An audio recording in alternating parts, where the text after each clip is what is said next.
오늘 오후 시간에는 새 계명이라는 제목으로 함께 말씀을 나누겠습니다. 어떤 학자는 이 새 계명을 11th commandment라 그래서 11번째 계명이다. 10계명이 있는데 그 다음에 11계명이다. 이렇게 말씀을 하기도 합니다. 찰스 템플턴이라는 사람이 쓴 책 Life Looks Up, 위를 올려다보는 삶이라는 그런 책에 보면 어, 인류 역사상 아주 위대한 아주 엄청난 사건이 작은 방에서 일어났는데 두 작은 방에서 일어났다. 하나는 런던의 소호 거리에 있는 지저분한 세탁소가 있었던 어떤 장소 조그만 방에서 칼 마르크스가 자본론이라는 다스 카피탈이라는 책을 썼는데 그 책이 공산주의가 탄생하게 되는 출발이 되거든요. 그 작은 방에서 역사를 흔들어 놓을 사건이 생긴 겁니다. 그런데 그거랑은 상대가 되지 않는 천년 수천 년의 거리 간극과 또 그 기간의 간극이 있는데도 불구하고 예루살렘의 작은 어, 이스라엘의 작은 땅에 작은 방에서 예수님께서 유월절을 지나시면서 예수님의 제자들에게 말씀하셨던 바로 이 새 계명을 너희에게 주노니 서로 사랑하라. 이 말씀이 인류 역사의 가장 강력한 그런 선포였고 선언이었고 아마 이 사랑의 메시지가 있기 때문에 지금까지 우리 이 인류가 존재하고 있는 것이 아닐까라고 생각될 만큼 엄청난 말씀이 선언이 된 겁니다. 그런데 오늘 우리는 이 계명의 말씀을 조금 더 깊이 생각을 해 볼 때에 마가복음, 이 요한복음의 맥락으로 본다면 요한복음 13장의 21절부터 30절 사이에는 예수님의 그 최후의 만찬을 보여주는 장면이 나오죠. 물론 마태복음이나 마가복음, 다른 복음서처럼 선명하게 나오지는 않지만 그 요한복음에도 역시 예수께서 대답하시되 내가 떡 한 조각을 적셔다 주는 자가 그니라 하고 떡 한 조각을 적셔서 가롯 시몬의 아들 유다에게 주었고 그 조각을 받자마자 유다의 마음속에 사탄이 들어오게 되었다. 네가 하는 일을 속히 하라 했더니 이 돈꾀를 맡았으므로 명절에 우리가 쓸 물건을 사라 하는 줄 알고 가난한 자들에게 무엇을 주라 하는 줄 알고 사람들은 별반 이상하게 생각하지 않았지만 그러나 유다는 밤에 그 운명의 장소를 뛰쳐 나가게 된 겁니다. 그리고 난 다음에 이어지는 말씀이 서로 사랑하라. 내가 새 계명을 너희에게 주노라. 오늘 우리도 오전에는 이 만찬을 주님의 만찬을 기억하고 주님의 찢기신 살과 흘리신 피를 기념하면서 성찬식을 거행하였는데 성찬식에 이어서 주님이 주시는 말씀이 새 계명을 너희에게 주노라. 굉장히 의미심장하죠. 이것은 세상 사람들에게 하신 말씀이라기보다는 어떻게 보면 이제 주님이 떠나시고 성령의 주도하심 속에서 살아가야 할 교회가 어떻게 살아야 할까? 내가 너희에게 새롭게 계명을 준다. 서로 사랑하라.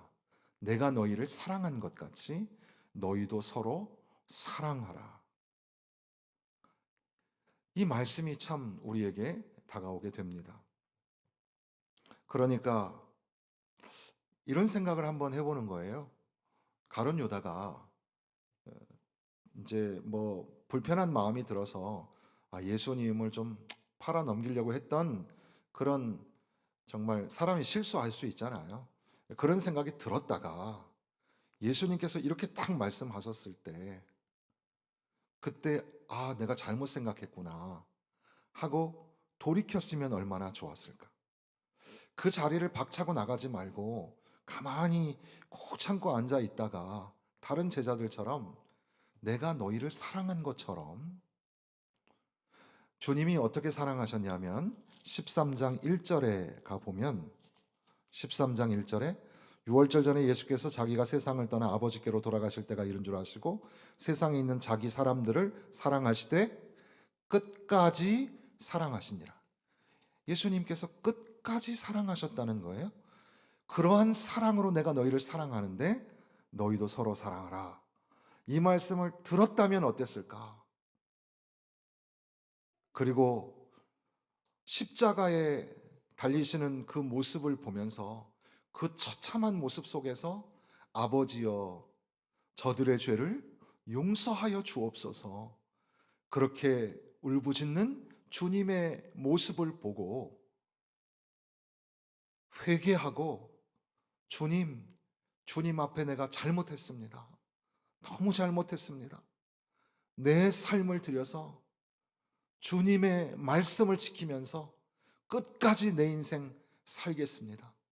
그렇게 했으면 얼마나 좋을까 생각해 보는 겁니다. 어떻게 됐을까요? 그러면 주님이 가룟 유다를 용서해 주시지 않았을까요? 끝까지 사랑하시는 주님이 용서해 주시지 않았을까요? 그런데 이 이야기는 그의 이야기가 아니라 오늘 나의 이야기입니다. 오늘 우리는 만찬과 그리고 주님의 이 말씀 사이에서 존재하고 있는 우리. 과연 나는 주님을 향한 사랑이 이전보다 더욱 사랑합니다. 이전보다 더욱 사랑합니다. 이렇게 고백하고 있는가? 아니면 여차하면 주님을 버리거나 주님을 팔아넘겨야 되겠다. 그런 생각을 가지고 있는 건 아닐까요? 그런 불편한 마음을 가지고 있는 우리, 예수님은 우리의 마음속을 간파하시는 것처럼 내가 잠시 동안 너에게 더 머물러서 해줘야 할 중요한 말이 있는데 그 말은 서로 사랑해라. 내가 너희를 사랑한 것 같이 너희도 서로 사랑해라. 이 얼마나 중요한 말씀입니까? 내 마음속이 들켜버린 것만 같습니다. 나는 사랑할 마음이 별로 없거든요. 그냥 이대로 가만히 내버려 두시면 그래도 꽤나 종교적인 성품을 가진 사람으로 점잖게 살 수 있는데 왜 하나님 나에게 내가 부탁한다. 내가 명령한다. 내가 너를 사랑한 것처럼 너도 네 이웃을 서로 사랑하라.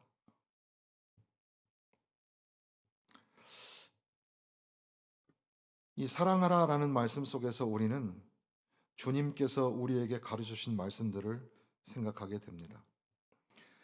성경에 여러 번 걸쳐서 하신 말씀들, 내 이웃을 사랑하고 내 원수를 미워하라 하였다는 것을 너희가 들었으나 나는 너희에게 이르노니 너희 원수를 사랑하며 너희를 박해하는 자를 위하여 기도하라. 너무나 중요한 유명한 말씀이죠. 근데 이것만큼 우리가 어려운 말씀이 또 없죠. 만찬을 마치고 주님 앞에 조아리고 앉아서 주님의 말씀을 듣습니다. 그때에 우리에게 말씀하시는 거예요. 원수를 사랑하고 너희를 박해하는 자를 위하여 기도하라. 하나님 왜 이러십니까? 그건 나는 못해요. 내가 얼마나 많이 고난을 당했는데 내가 얼마나 속상한지 주님 아시잖아요. 그런데 원수를 사랑하라고요? 나를 박해하는 자를 위해서 기도하라고요? 나는 못합니다. 예수님께서는 거듭 설명을 붙이시기를 너희가 너희를 사랑하는 자를 사랑하면 무슨 상이 있으리요? 세리도 이와 같이 하지 아니하느냐? 그러므로 하늘에 계신 너희 아버지의 온전하심과 같이 너희도 온전하라. 주님께서는 우리에게 온전하라. 영어로 말하면 be perfect. 온전하라. 100%에 도달해라. 말씀하셔요. 이게 무슨 의미일까? 우리 인간이 완벽할 수 있을까요? 그렇지 않지만 그럼에도 불구하고 끊임없이 주님이 내게 맡기신 귀한 계명의 말씀에 끊임없이 나를 내려놓고 나를 깨트리면서 서로 사랑하라 하셨지. 서로 사랑하라 하신 이 말씀, 내가 이 말씀은 지켜야 되겠다. 예수께서 이르시되 율법에 무엇이라 기록되었으면 내가 어떻게 읽느냐? 율법교사가 예수님을 시험하여서 내가 무엇을 하여야 영생을 얻으리까라고 질문했을 때 예수님이 하신 말씀입니다. 그러면서 예수님께서는 내 마음을 다하며 목숨을 다하며 힘을 다하며 뜻을 다하여 주 너의 하나님을 사랑하고 또한 내 이웃을 내 자신과 같이 사랑하라. 그러면 이 말이 옳도다. 이렇게 살면 된다. 그럴 때에 그러면 누가 너의 이웃인가? 그래서 나온 이야기가 선한 사마리아인의 이야기 아닙니까?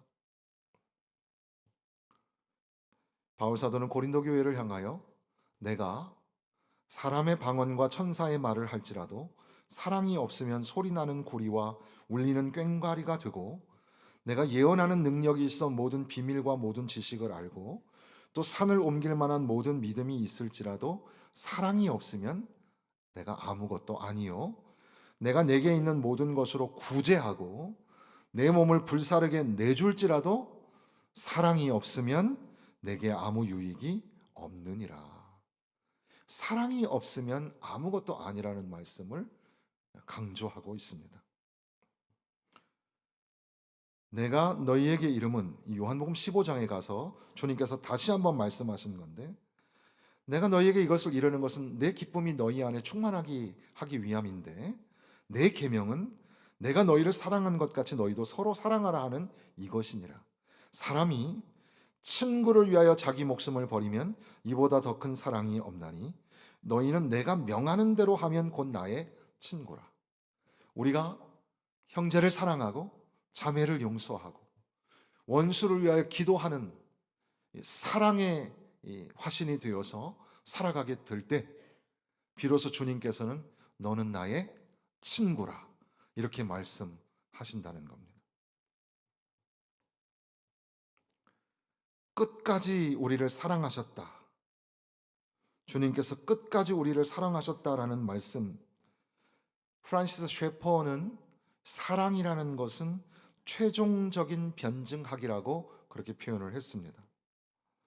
그러니까 주님을 향한 사랑이 뜨겁다면 그 사랑을 통하여서 이제 형제와 자매에게 세상 사람들에게 사랑을 전하고 사랑이 계속해서 역동적으로 역사하게 되는 사랑은 추상적인 단어이지만 사랑은 굉장한 운동성을 가지고 있는 거룩한 운동성이라고 표현할 수 있겠죠.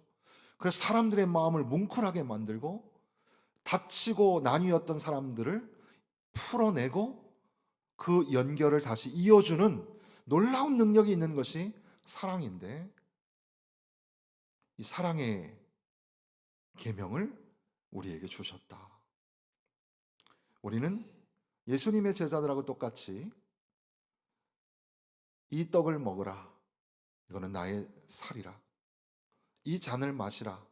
이것은 나의 피라. 그것을 기념하며 우리는 성찬을 거행하였습니다. 그리고 난 다음에 제자들에게 하신 것처럼 또다시 오늘 이 오후 시간에 우리에게 울려 퍼지는 말씀은 내가 너희에게 새 계명을 주노니 서로 사랑하라. 이것이 엄청난 우리를 향하신 도전의 말씀이죠. 이 말씀을 우리가 잘 알기 때문에 더 많이 설명할 것은 없습니다. 그러나 알고 있지만 다시 한번 우리가 각인하기를 원하는 것 중에 하나는 마지막 절에 보면 너희가 서로 사랑하면 이로써 모든 사람이 너희가 내 제자인 줄 알리라 그랬습니다. 주님의 제자인 것을 어떻게 드러내시겠습니까? 우리가 참 그리스도인이고 하나님이 기뻐하시는 교회라는 것을 어떻게 보여줄 수 있을까요? 당신이 그리스도인입니까? 예, 나는 그리스도인입니다. 어째서 당신이 그리스도인입니까? 나는 예수 그리스도를 믿기 때문에 그리스도인입니다. 예수 그리스도를 믿는다는 증거가 무엇입니까? 저는 교회도 열심히 나가고 헌금도 드리고 기도 생활도 하고 봉사도 합니다. 그러니까 나는 그리스도인입니다. 혹시 여러분의 답변은 좀 다릅니까? 당신이 그리스도인이라면 그리스도인이라는 증거가 무엇입니까? 세상 사람들하고 별반 다르게 사는 것 같지 않은데 당신이 정말 그리스도인입니까? 여기식으로 표현하면 당신이 예수의 제자입니까? 하나님의 예배자, 생명의 복음의 전도자, 예수 그리스도의 제자, 이것이 우리의 공유 비전인데 당신은 제자입니까? 당신은 예수의 제자입니까? 이럴 때에 오늘 우리가 사랑하라 하시는 계명을 지키지 못하고 있다면 충격적인 뉴스죠. 당신은 제자가 아닙니다.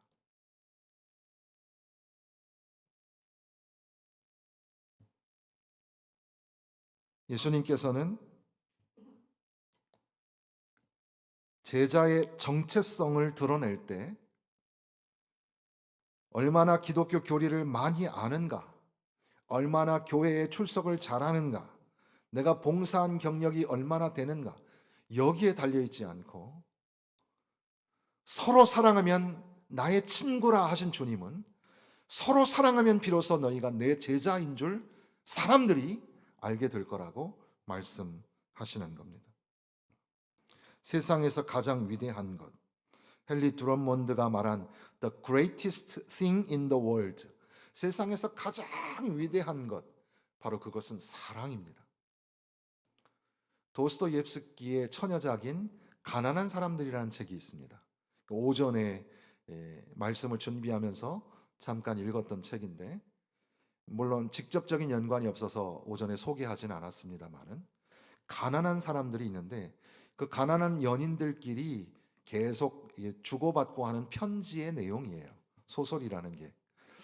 그런데 그 얘기의 그 주제가 결국 뭐냐 하면 비록 정말 비참하게 가난할지라도 그 연인들이 가지고 있는 사랑이 있으면 사랑보다 더 귀한 것은 없다.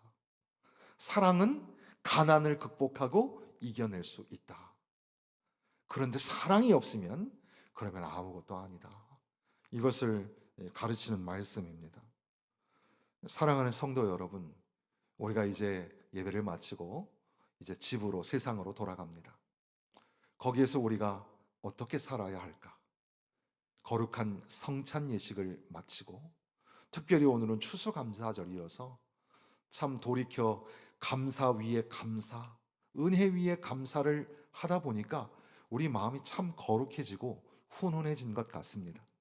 그런데 이제 비정한 세상 속에 가서 정말 감사하는 사람인가, 정말 주님의 성찬에 참여한 사람인가를 드러내기 위해서 우리가 반드시 지켜야 할 11번째 계명, 아니 New Commandment, 새로운 계명, 바로 그것은 서로 사랑하라.